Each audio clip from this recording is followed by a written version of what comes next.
నమస్తే, నేను Sreeja, tarot card reader, crystal healer and aura reader. ఈ ఎపిసోడ్స్ లో మనం ద్వాదశ రాశులకి సంబంధించి టారో కార్డ్ ప్రెడిక్షన్స్ ద్వారా ఎలా ఉండబోతుందో తెలుసుకుందాం. ఈ ప్రెడిక్షన్స్ మనకి అక్టోబర్ 16వ తారీఖు నుంచి 31వ తారీఖు వరకు కూడా వర్తిస్తాయి. అలాగే మీలో ఎవరికైనా టారో కార్డ్ రీడింగ్ కానివ్వండి, క్రిస్టల్ హీలింగ్ కానివ్వండి, అలాగే ఎలాంటి స్పిరిచువల్ మొడాలిటీస్ నేర్చుకోవాలనుకున్నా స్క్రీన్ మీద కనిపిస్తున్న నంబర్స్ కి కాల్ చేసి మీరు రిజిస్ట్రేషన్ చేసుకోవచ్చు. అలాగే క్లాసెస్ కి సంబంధించిన డౌట్స్ కూడా మీరు క్లియర్ చేసుకోవచ్చు. అలాగే సర్టిఫైడ్ జెమ్ స్టోన్స్ కానివ్వండి, క్రిస్టల్స్ కానివ్వండి, క్రిస్టల్ కార్వింగ్స్ కానివ్వండి, ఎవరికైనా రిక్వైర్మెంట్ ఉన్నా కూడా సేమ్ నెంబర్ మీద మీరు సంప్రదించవచ్చు. ధనుసు రాశి టారో కార్డ్ ప్రెడిక్షన్స్ చూద్దాము. ధనుసు రాశికి సంబంధించి ఫినాన్షియల్ ఇంబ్యాలెన్స్ అనేవి చాలా ఎక్కువ కనిపిస్తున్నాయి.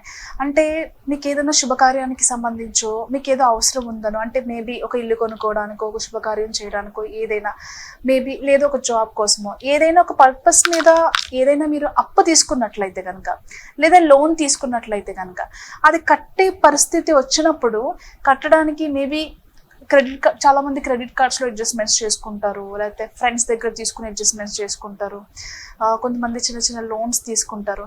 అది రీపేమెంట్ చేసేటప్పుడు ఆ టైంకి మీ దగ్గర డబ్బులు లేక కట్టడానికి ఏవైతే కమిటెడ్ పేమెంట్స్ ఉంటాయో, ఫర్ ఎగ్జాంపుల్ రెంట్స్ కానివ్వండి, ఈఎంఐస్ కానివ్వండి, లోన్ రీపేమెంట్స్ కానివ్వండి, క్రెడిట్ కార్డ్ బిల్స్ కానివ్వండి, ఇలా ఇంపార్టెంట్గా చేయాల్సిన పేమెంట్స్ ఏవైతే ఉన్నాయో అవి చేయడానికి చాలా ఇబ్బంది పడుతూ ఉంటారు.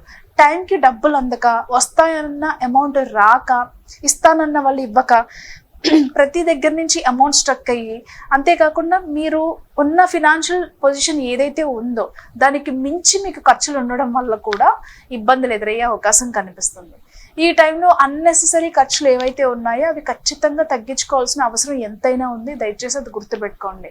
అంతేకాకుండా గతంలో ఏవైతే ఇలాంటి ప్రాబ్లమ్స్ వల్ల జరిగిన ఎక్స్పీరియన్సెస్ ఉన్నాయో దాని వల్ల కూడా చాలా భయాందోళనకి గురవుతూ ఉంటారు. ఏదైనా ఎవరైనా ఇబ్బంది పెట్టుంటే కనుక మళ్ళీ ఇప్పుడు కూడా అలాంటి ప్రాబ్లమ్స్ వచ్చే అవకాశం ఉందేమో, నేను వాటిని అధిగమించలేనేమో, నా పరువు ఏంటి, లేకపోతే కట్టాల్సిన కంపెనీస్ నుంచి ఇలాంటి ప్రెషర్స్ అనేవి వస్తున్నాయి అని చెప్పేసి విపరీతమైన ప్రెషర్స్, పరువు పోతుందేమో అని చెప్పేసి దానికి తాలూకు ఎమోషనల్ అవ్వడం, ఎమోషనల్గా ఇంబ్యాలెన్స్ అవ్వడం, ఒక ట్రామాకు గురవడం అనేది కూడా కనిపిస్తూ ఉంది. జాగ్రత్తగా ఉండండి. అలాగే పోతే జాబ్ చేంజ్, కెరియర్ చేంజ్ కోసం వెయిట్ చేసే వాళ్ళకి ఖచ్చితంగా శుభవార్త వినే అవకాశం కనిపిస్తుంది. మీ ప్రయత్నాలు ఏవైతే ఉన్నారో, మీ వెయిటింగ్ ఏదైతే ఉందో దానికి తగ్గ ఫలితం ఖచ్చితంగా మీకు మంత్ ఎండ్ లోపు దొరుకుతుంది. ఖచ్చితంగా కొత్త జాబ్ ఆపర్చునిటీ వరిస్తుంది. అలాగే కెరియర్ చేంజ్, జాబ్ చేంజ్ అవ్వాలి అనుకునే వాళ్ళకి ఖచ్చితంగా అవుతారు. అంతేకాకుండా హౌస్ షిఫ్ట్ అవ్వాలి అనుకునే వాళ్ళకి కానివ్వండి, లేకపోతే ఎప్పటి నుంచో ఇక్కడ మనకి ఇంట్లో కలిసి రావట్లేదు, వేరే ఇంటికి షిఫ్ట్ అయితే కొంచెం మనకి ఏమైనా కలిసి వస్తుందేమో అనుకుని షిఫ్టింగ్ అవ్వాలి అనుకునే వాళ్ళకు కూడా ఈ టైంలో మీకు అనుకూలంగా ఉండే ఇల్లు దొరికి మీరు షిఫ్ట్ అయ్యే అవకాశాలు కూడా కనిపిస్తున్నాయి. దాంతో పాటుగా ట్రాన్స్ఫర్ కోసం వెయిట్ చేసే వాళ్ళకి ట్రాన్స్ఫర్స్ అయ్యే అవకాశం కనిపిస్తుంది. ప్రమోషన్కి, శాలరీ ఇంక్రిమెంట్కి, కొత్త జాబ్ ఆపర్చునిటీస్కి, ఇలా అన్నిటికీ కూడా కెరియర్ పరంగా చూసుకుంటే చాలా అనుకూలంగా ఉండబోతుంది.